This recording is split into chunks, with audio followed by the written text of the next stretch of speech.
অসমে একের বেশি বিয়েতে হবে 7 বছরের জেল। অসমের মুখ্যমন্ত্রী হিমন্ত বিশ্ব শর্মার বার্তাতে কেঁপে উঠল গোটা রাজ্য। এখানেই শেষ নয়, 3-এর বেশি সন্তান নিলে মহিলাদের সরকারি প্রকল্প সব বন্ধ হয়ে যাবে। অসমের নতুন আইন, একাধিক বিয়ে করলেই জেল 7 বছর। হিমন্ত বিশ্ব শর্মার কড়া বার্তা, দ্বিতীয় বিয়ে করলে সরাসরি জেলে যেতে হবে।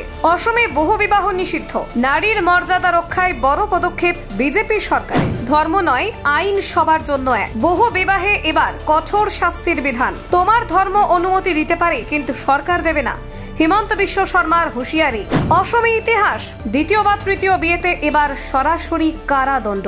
দেখুন ঠিক কি ঘটল, কেন আচমকা এই নিয়ম চালু করলেন অসমের মুখ্যমন্ত্রী। অসমের মুখ্যমন্ত্রী হিমন্ত বিশ্ব শর্মার নেতৃত্বে মহিলাদের স্বার্থ রক্ষায় একের পর এক গুরুত্বপূর্ণ পদক্ষেপ নেওয়া হচ্ছে। রাজ্যের নারী উন্নয়ন, বাল্যবিবাহ রোধ এবং নারীদের নিরাপত্তা নিশ্চিত করতে ইতিমধ্যেই একাধিক প্রকল্প চালু হয়েছে।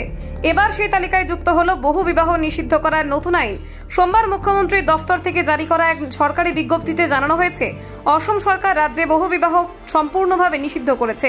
এই আইনের আওতায় একাধিকবার বিয়ে করলে সর্বাধিক 7 বছরের কারাদণ্ড এবং জরিমানার বিধান রাখা হয়েছে। রাজ্যের মুখ্যমন্ত্রী জানিয়েছেন, এই আইনের মূল উদ্দেশ্য সমাজে নারীদের মর্যাদা ও সুরক্ষা নিশ্চিত করা। তিনি স্পষ্টভাবে ঘোষণা করেছেন, কোনো ধর্ম বা সম্প্রদায়ের মানুষ এই আইনের ঊর্ধ্বে নয়।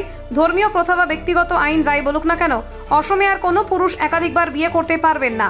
মুখ্যমন্ত্রীর কথায়, তোমার ধর্ম তোমাকে অনুমতি দিতে পারে, কিন্তু অসম সরকার আর বিজেপি কোনো দ্বিতীয় বা তৃতীয় বিয়েকে অনুমোদন দেবে না। আমরা নারীদের সম্মান রক্ষা করবই।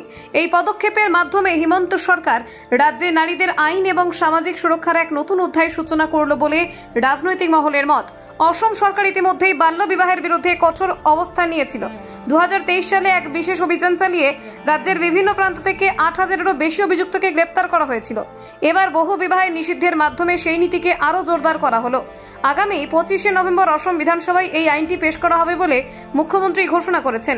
প্রস্তাবিত আইনে বলা হয়েছে, কেউ যদি আইন লঙ্ঘন করে দ্বিতীয় বা তৃতীয়বার বিয়ে করেন, তবে তার বিরুদ্ধে অপরাধমূলক মামলা দায়ের হবে এবং সর্বাধিক 7 বছরের জেল হতে পারে। এছাড়াও আদালত চাইলে জরিমানা ধার্য করতে পারে। এই আইনের প্রেক্ষিতে রাজনৈতিক বিতর্ক শুরু হয়েছে। অনেকে প্রশ্ন তুলেছেন, এটি কি মুসলিম সম্প্রদায়কে লক্ষ্য করে তৈরি করা আইন? কারণ ইসলাম ধর্মে একাধিক বিবাহের অনুমতি রয়েছে। তবে মুখ্যমন্ত্রী ও তার সরকার সাফ জানিয়েছেন, এই আইন ধর্মনিরপেক্ষ, কোনো বিশেষ সম্প্রদায়কে টার্গেট করা হয়নি। আইনটি সবার জন্য সমানভাবে প্রযোজ্য। এর উদ্দেশ্য হল রাজ্যের প্রত্যেকটা নারীর সম্মান এবং অধিকার রক্ষা করা।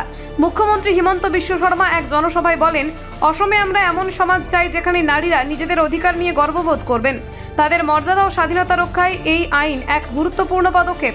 তিনি আরো বলেন, আমাদের লক্ষ্য সমাজ থেকে সামাজিক কুফল মুছে ফেলা।